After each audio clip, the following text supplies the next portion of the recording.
but in general, those natural communities as a whole, they were sort of saying, no, you wouldn't have those additional 10. It's sort of like the HCP becomes the contractor. Now, there's no HCP, right? So this is the current.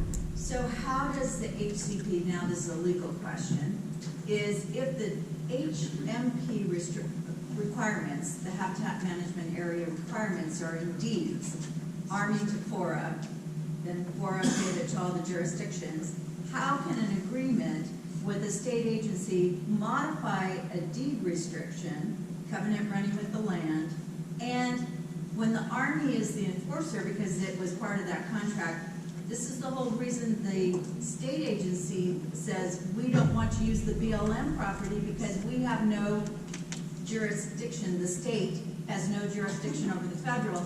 So now I'm back to that exact same question. State agency says, oh, you're great if you do the HCP level, but we have the federal government still saying, no, you have a covenant that runs with the land that's enforceable. You're not protected by anybody saying that's okay, that's enough. It's a legal question. I'm not asking you to answer it. I'm asking that it be out here in the middle of the room as the white elephant that we all need to be looking at. Thank you. Sure thing. Anything on this? Because this is a big table. Okay, I'll move on to the next one. I guess, Aaron, before you go, so just kind of as a general point, so you're essentially saying that even if the jurisdictions were to develop a cooperative model to work on the HMP, that the costs could be greater, even with the shared, because of the 18 species question? That is a really good question that unfortunately would happen in negotiations with those entities. And so that's a caveat that I'm saving for later, but I think it's important to note that these are deals, and I don't know the legal aspects and what's doable, but these are deals. So we make assumptions on what we can read in the plan, but it's, you might be able to negotiate as an entity together, like a JPA, or on your own terms. So I don't think of anything as being set in stone other than maybe even an in perpetuity management required component of the deeds. I think there's open for negotiation. So these costs, the factors that are affecting these costs, yeah, it's certainly possible. Under an HMP, you can negotiate that down. But I do want to mention, since we're on this, is that none of that has happened. So folks here have been negotiating under the concept of an HCP for however many decades, right? There's been a lot of planning. It might not be where folks exactly want it. So those negotiations have gone down. I don't know the legal how that works, but we've got acceptance, buy-off. In fact, the service recommended we drop some of the species that were HMP species but not federally or state listed from the HCP a few years ago. So we assume if they're telling us that, then they're willing to make these, give a break on something like that. So I really want to emphasize. And are they able to speak as a representative of the Army? They? You mean? The agency, the U.S. Fish and Wildlife, thank you for giving me the U.S. Fish and Wildlife, who are saying this process, we're willing to sign off on this, this is the standard. Question is, do they have authority to speak for the Army? And I know you're not going to have the answer, but that's the key question. Or do we need to get sign off from the Army? So if we're continuing down some path, I'm just trying to have that on the radar that we are making sure the Army signs off. I have wondered the same thing. And maybe you can help us solve it while you're wondering. I have to bring in the lawyers for that one. Well, let me just add, when this was brought up, and Bill Collins was here, and the U.S. Fish and Wildlife people were here, and there was that question of who's it. The feedback I got from Bill was they rely on the U.S. Fish and Wildlife Service to enforce the environmental their job. So we do have a representative from the Army here, and if you want to reprise any of that, but I like things in writing. Hi, I'm Mark Kowalski. I'm a wildlife biologist for Chinega supporting the BRAC office. I work with the HMP on a daily basis almost. And I think the first thing to consider is that the HMP says whatever the jurisdiction entity gets the land, they have to develop this Army resource management plan within 60 days. Whatever you specify in that management plan, that's up to the entity, and they have to get it signed off by the U.S. Fish and Wildlife Service. It doesn't say anything about monitoring. It doesn't say anything about reporting. A lot of those parcels that get transferred to non-federal agencies, not state parks, not UC, they are very basic in the description of what's needed. The things like you mentioned, just weed management, erosion control. There's no monitoring requirements in the HMP. My understanding is those only would take place, be required, if you plan to develop the property and you have some sort of project. If you just fence off the area and leave it be, and you treat the weeds and you control the erosion, my understanding is that you don't have any reporting or monitoring responsibilities, in which case I think the cost would greatly go down compared to this proposed cost that's based on the HCP. So I didn't tie up a loose end in the point that I wanted to make in response to one of your comments. And essentially, yes, the HCP has been negotiated in negotiations for 2+ decades. This process, without an HCP, under an HMP, hasn't been negotiated at all. And there's no planning yet to say, well, what are we going to do, Marina, if we have to suddenly, manage our development areas? Maybe we fence it off. That hasn't happened. So that makes it even harder for making these assumptions. So this gets to the development parcels with responsibilities, and these were much harder to cost out in this exercise. So I'm going to say right off the bat, there's a great range that we're providing here.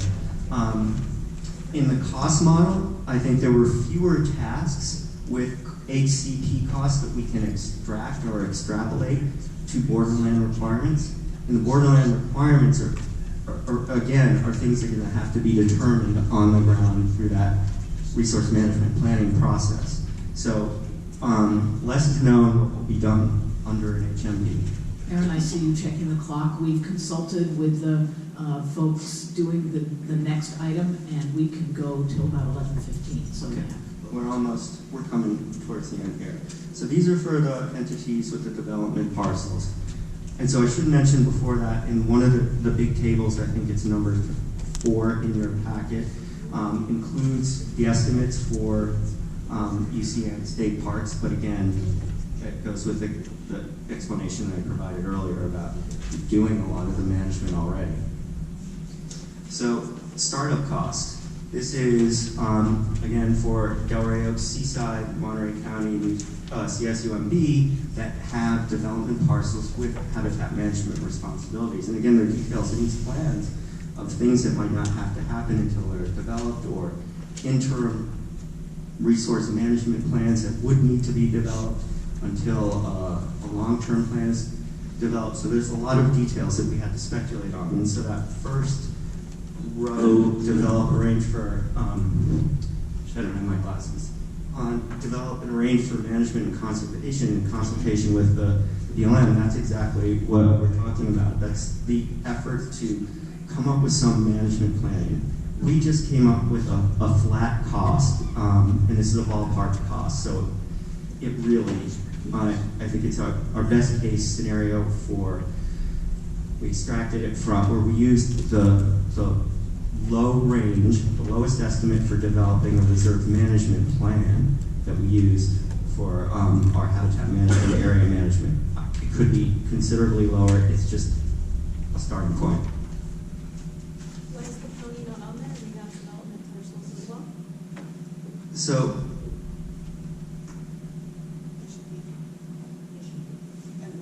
with the management responsibilities, Any, the borderland parcels, even if they're development, so all of the ones that gave you with the acreages should be there. we have to check that table again. So, apologies. And so like MPC right there has HMAs, but it also has the EVOC parcel, which is the development parcel that would have borderland requirements, and so they would be required to coordinate with BLM.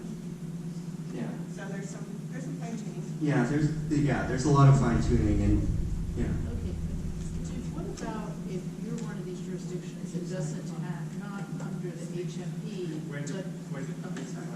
They have, the jurisdictions that don't have HMAs, do they have mitigation obligations? You know, in other words, per their deeds, if their development, you know, results in impact on species, are they then required to do some sort of mitigation and defray the costs of the entities that have all these HMAs?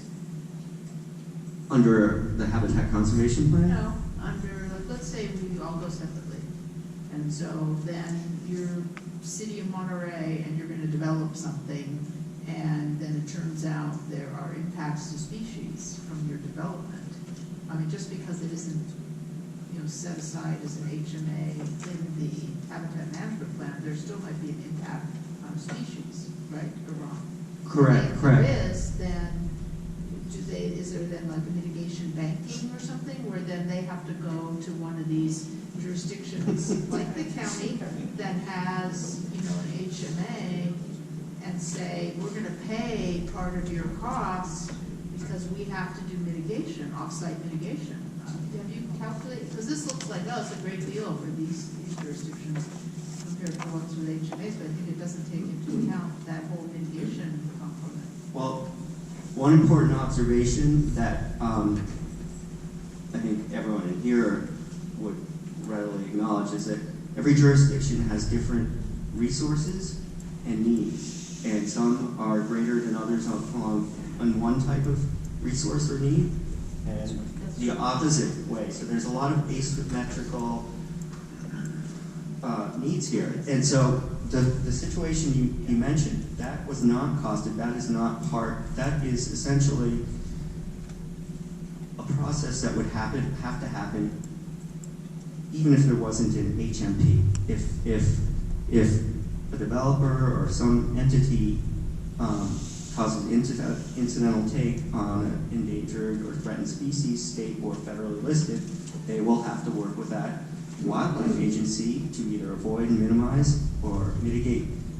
So the HCP provides that. That's what's been negotiated for a long time. The HMP, that's now everyone's on their own for that.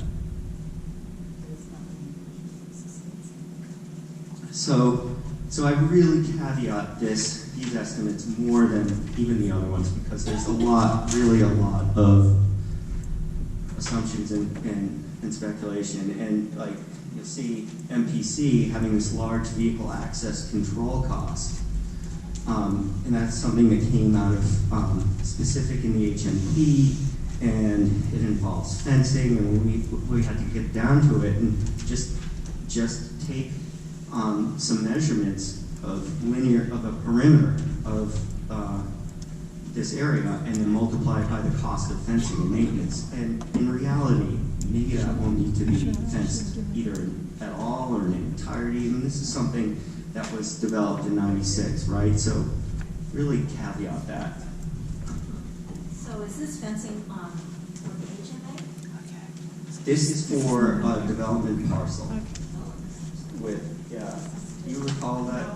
The mount. I assumed you have fencing around it or a fence, and so we just assumed the maintenance. Yeah, and so let me go back here.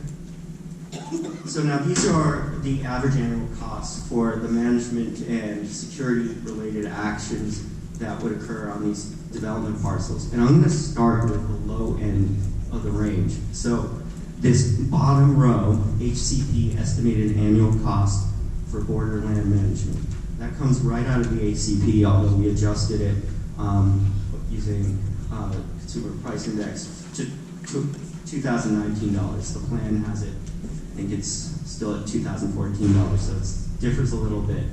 That comes out of the HCP, where the costs are partitioned by jurisdiction. And I think of that as sort of the low end, but one thing that was hard to tease out, and this is something that we would wind up working with Wellington, for example, more extensively if folks wanted to pursue this, is that it doesn't appear to include the HCP estimate for borderland management doesn't appear to include costs for all these responsibilities that are identified in the HMP, such as non-native species control, which can be expensive, or maybe even fuel-ready construction. So we took some of the cost from the HCP, added it here, but again, I really caveat this a lot and provide a range, and so maybe the HCP estimate is a better assumption, and it's something that we can talk to you more about offline to refine. So, you know, especially for MPC on that cost, because, you know, it's just really an assessment based on what we could extract from a 20-year-old plus HMP. No. Well, I hear you. So my question was, do we have a cost per acre, cost per species breakdown? Because some of us, we would be able to do our own calculation then is to meet what our HMP obligations are, to meet what our HCP obligations are. That's what we were asked to do as a jurisdiction was say, okay, we need to meet the HMP completely. So my math, and maybe I'm too simplistic, is that if I have 209 acres in the city of Marina and 55 of them are Sangelia, what's my cost for the Sangelia maintenance, weeding, all my responsibilities to make sure it grows and matures, and then I have 55 acres of that. So that's where I'm trying to get to, a breakdown. And I appreciate that you gave me, it's 59,000 my operating costs from an administrative standpoint, but by acre also is going to be much more beneficial from our jurisdiction standpoint. Yeah. I'm not sure about anybody else. And we have that. That's in the It's in here? No, it's in the piles of spreadsheets that we adapted from the HCP cost model. So those details are line items that we could extrapolate, and they're essentially rolled up. I don't know. It's rolled up here. 157,000, and that rolled up all the species monitoring costs for the species on land, and I'm pretty sure we took a per acre cost for each species and multiplied it by the amount. So, just I'll take a moment to pause and paper shuffling. You know, I think what the consultant team has been able to do in the last couple of weeks is take a very complex spreadsheet tool that was stewarded along through multiple generations of lead personnel and developed a dexterity with the spreadsheet so that they can actually change certain variables and get an expected outcome at the end. And I think what we're seeing here is the preliminary results of that work, and that with all the caveats that Aaron's been offering, it's, you know, giving us a ballpark estimate. And I think so the ideal is that now this tool can persist in some form of utility for the use of this group or a subsequent group to work with to really be able to get the kind of granularity that you're asking for, Gail. And I think it's first noteworthy they were able to make that kind of progress, because when I first opened that thing a few months ago, you know, I was kind of cross-eyed, and it was, I got to say kudos to Alan Aaron and Aaron for doing that work. And but I think it also indicates kind of some of the additional kind of refinements and analysis that continuation of this kind of discussion would want to get into. And so that could potentially be stuff that we take on over the next few months, but it could also be stuff that the Joint Powers Authority assumes ownership of and takes on in the months and years ahead. So the follow-up, the reason I'm also asking about the cost per acre, cost per species is for the next phase that all of us were talking about is what is your development in the foreseeable future is that if I know that my species is Sangilia and I need to do the IMGEN expansion, then I'm able to say if I put that in, it's going to generate an additional cost that at least the city of Marina in its analysis would be able to ballpark what is that additional cost and bring it to the table. But I'm trying to use your chart, and I so appreciate this, Aaron, and it is a pleasure to work with you because you do try to answer all of our questions. My questions are because I'm trying to be able to use this information to make Marina's decisions based on a true understanding of what we're talking about. So when I'm looking at your table 4, where you're saying that Marina's cost for management of the maintenance, the habitat, the actual species plant protection is $157,501. But you have my program administration for Marina as 102. But on an earlier slide table, my administrative costs on table 2 totaled $59,043. So now I'm trying to make sense of what am I supposed to rely on as program administration is more than twice that on table 4, or am I at 59,000 plus my 157? Can you help me? Yeah. And these are definitely things for offline because there's a lot of following you across columns and everything, but we extrapolated the program administration cost. It's essentially just for coordinating with contractors, just making sure that a fence is unlocked or those kinds of things. That was one sort of body of estimate, and then there's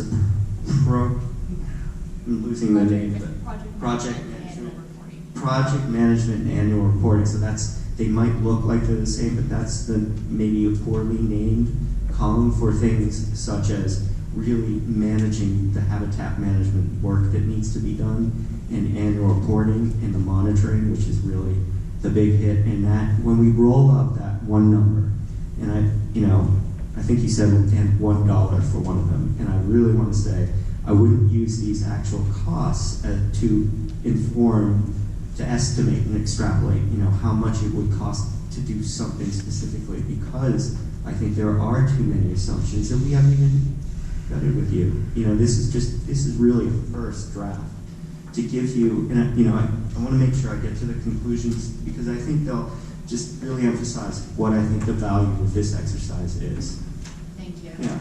So there are cost savings, and I talked about these, but ultimately,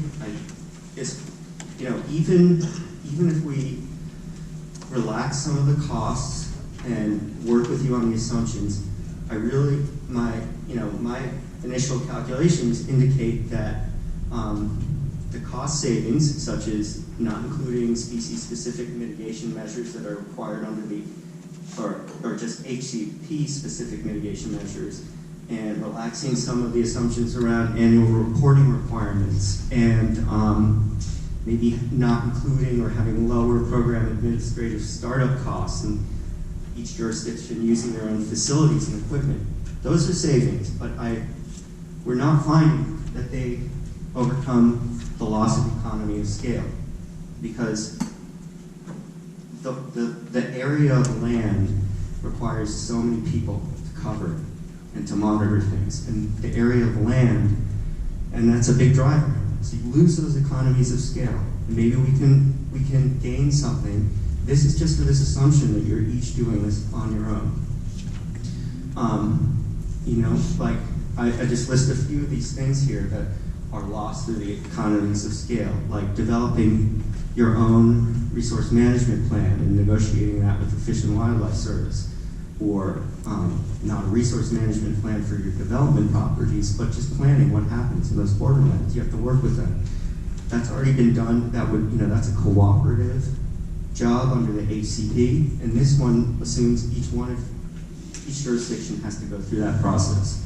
Same with the compliance that we talked about. Of course, there are ways to work together. No shared staffing. I want to point this out too, and this is, you know, something that gets buried in the assumptions in the cost model for the HCP. But CSUMB is providing a lot of affordable staffing, and we assume that that doesn't occur under this no sharing process, but that's under the HCP. So it was really noticeable when we took the cost per hour to do X kind of management, use standard contractor rates, maybe we used a higher rate and adjust that. That's a big cost factor. So this is